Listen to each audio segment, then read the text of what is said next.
Gaza पट्टी के अंदर इस वक्त जो एयर स्ट्राइक हो रही है वो बहुत बड़ी तबाही और मारकाट की खतरनाक पिक्चर का सिर्फ ट्रेलर भर है।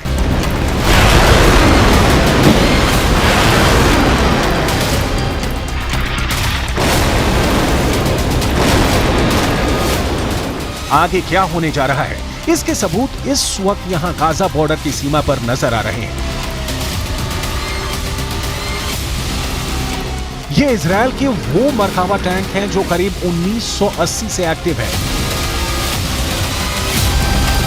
और अब तक 7 छोटी बड़ी जंगों में निर्णायक भूमिका निभा चुके हैं। ये टैंक गाजा के अंदर घुसने को बेचैन हो रहे हैं। इन्हें बस अब इजरायल डिफेंस फोर्स की तरफ से हरी झंडी का इंतजार है।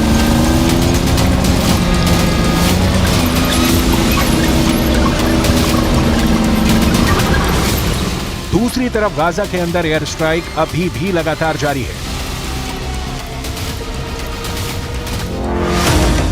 आईडीएफ ने जो बयान दिया है, हमास ने अपने दफ्तर, मस्जिद, अस्पताल और स्कूल के बीच में बनाए हुए हैं।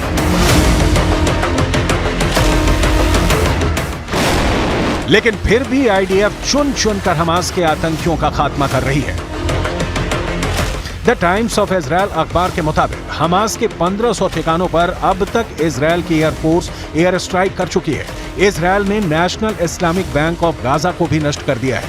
हमास के रॉकेट भंडार पर भी एयर स्ट्राइक हुई है।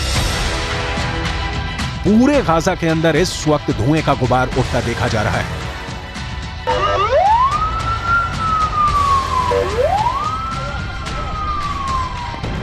गाजा के अंदर हालात लगातार बुरे होते जा रहे हैं। इजरायल के प्रधानमंत्री नेतन्याहू का रुख भी बहुत कठोर होता जा रहा है।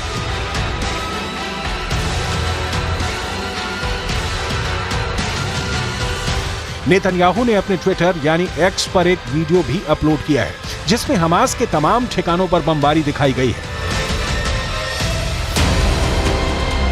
लेकिन इस बेहद खतरनाक बमबारी का सबसे ज्यादा नुकसान गाजा में रह रहे आम लोगों को हो रहा है।